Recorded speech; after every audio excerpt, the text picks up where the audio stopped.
So Phoenix, now fifth major metropolitan area in the U.S. Oh, wow. Am I right on that? I always thought we were number one, but I'm biased.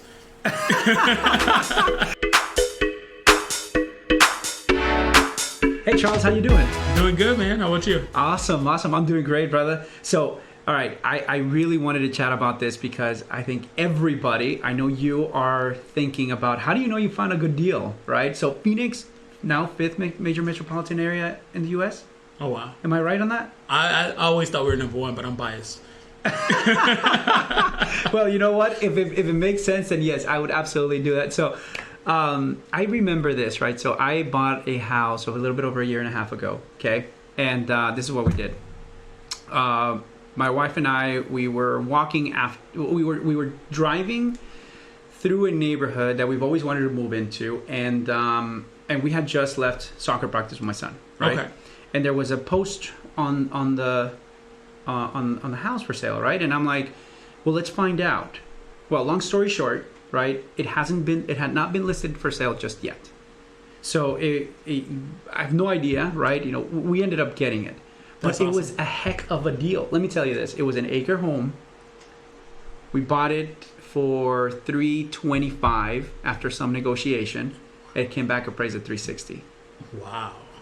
So that was actually amazing. So that was last August, right in the middle of all this craziness. You bought at a really good time. You can't get that anywhere now. You can't get it anywhere now, right? So okay. So I know that a lot of you are thinking, how do I know that I got a good deal, right? You see the homes and you're out there in people's houses all day long. Yeah. So tell me, how do you identify that? Like, as a real estate agent, what do you do? Yeah. How do you know?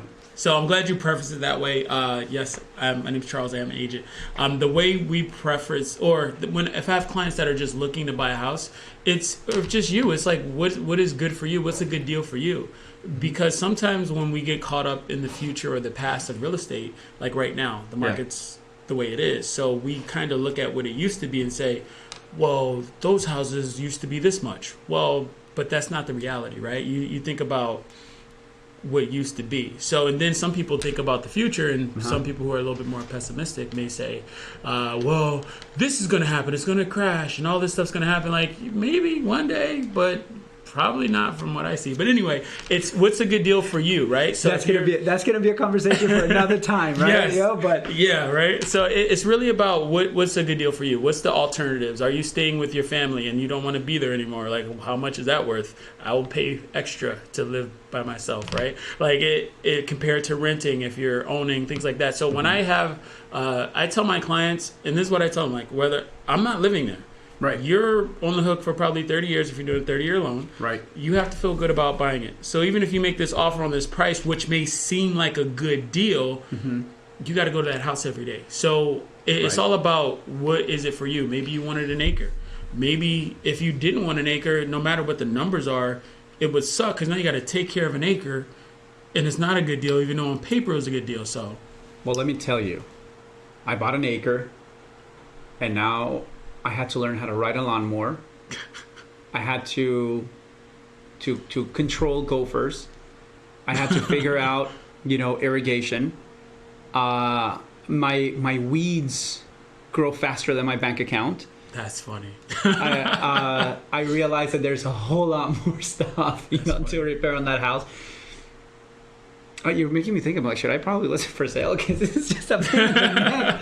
Honestly, like that, it's such a big maintenance ticket item for us, right? Like the maintenance and by the way, like if you ever have clippings, right? If you let that yard go 2 weeks, okay, 3 weeks. Yeah.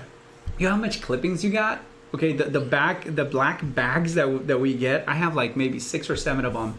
They don't fit in one trash can. Wow. Which means that I gotta go into the dumpster and do all that. Those are different problems. See, but those are different problems, right? But like, hey, in my mind, I got a good deal, which I did. Yeah. Right. I mean, it came in overappraised, right? I had no idea what it was, but we didn't know until we got into that. So, if there's one advice, that you actually, here's a better question, right? How do you respond, to the question if somebody says, hey, I want you to get me a good deal. Yeah. Well, again, it all goes down to what are you looking for? What's a good deal?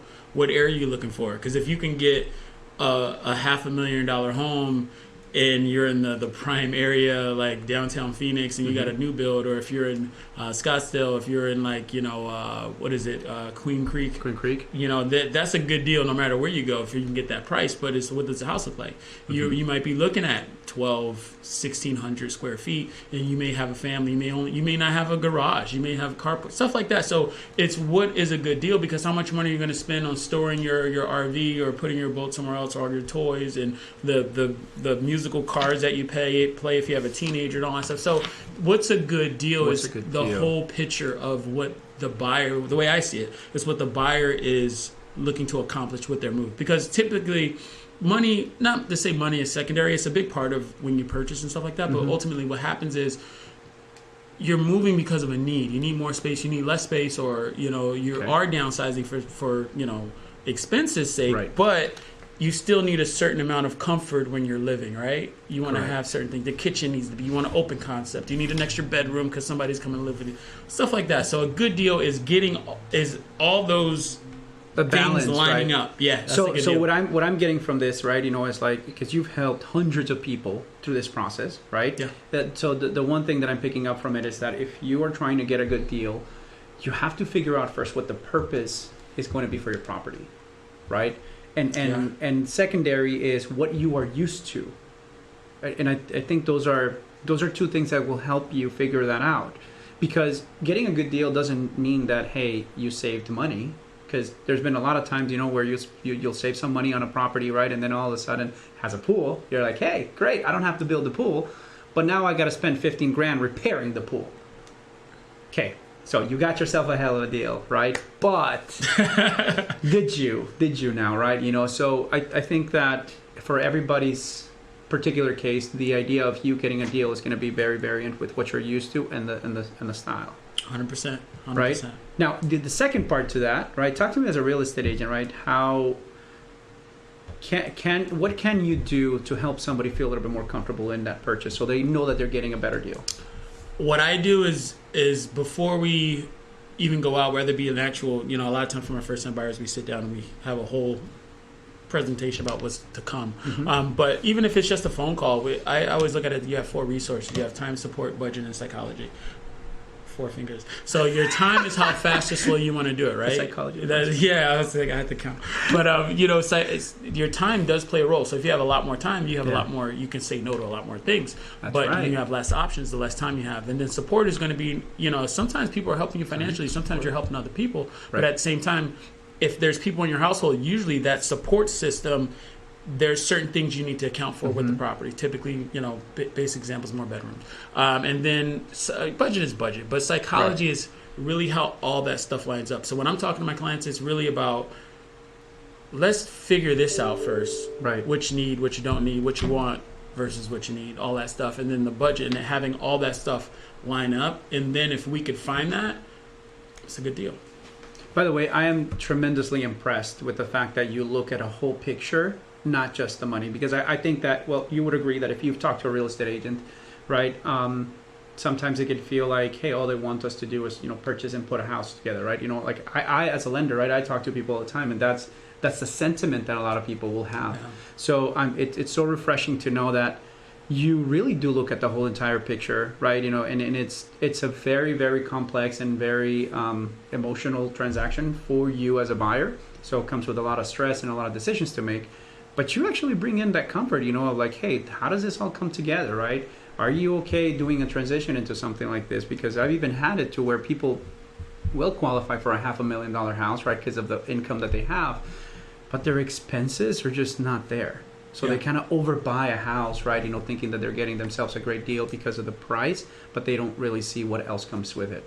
Like I'm honestly like an acre property. Like an acre property, right? Or honestly, I don't even know. Like people that have 2 or 3 ACs in Arizona, I commend you. I really do. My heart goes out to you. If you guys want a referral for a solar company, like I will absolutely love to give you one, because that is insane. Yeah, 2 or 3 AC units being here in Arizona is a huge expense, right? But we want to have 3, 4, 5,000 square foot homes, right? And there's a whole lot of other expense that comes with that. Yeah, and there's like you said, there's ways to offset it because like you said with solar things like that, especially the newer your house is built, the more energy efficient things are. But there, to your point, dude, there are so many other things that come up with picking up one side of that stick. You get the other side and too. You get the other side too. And I think that's where, and this is maybe a shameless plug, but that's where having a professional, somebody who does this, or maybe things that if you just do this all day long, it's like second nature. Like, okay, you equate as soon as you say an acre, I'm thinking like beautiful green pastures. I'm thinking like landscaping, disposal of the clipping, stuff like that. So it comes with it. It comes with it, But no, and honestly, it's not a shameless plug because I think really, really, every single time that you as a buyer look trying to either sell or purchase another property, right? You do really need to have somebody who's experienced, right? And it's a professional at this. And a lot of times it doesn't even come with the amount of time that you're in an industry, because I've seen people that have a lot of time in a real estate industry, but the experience is almost limited to a certain portion. I would say that people, agents that have a team, kind of share some of those ideas, right? And say, hey, this is my experience, this is what's going on. So you have somebody to bounce ideas off of, right? 100%. So that I really do personally think that that's amazing to do that, So in a nutshell, finding a deal on a house has a lot to do with, what was the four things? The resources, there's your time, support, budget, and then the psychology. Right? So your real estate agent needs to profoundly understand that from you before you can make a choice on a house. Is that correct? Yes, sir. Awesome. Well, Charles, it's been amazing having you here today, man. Thank you. By the way, our information is going to be somewhere here, right? So floating around somewhere, right? The power of video. See? I really hope that something has happened.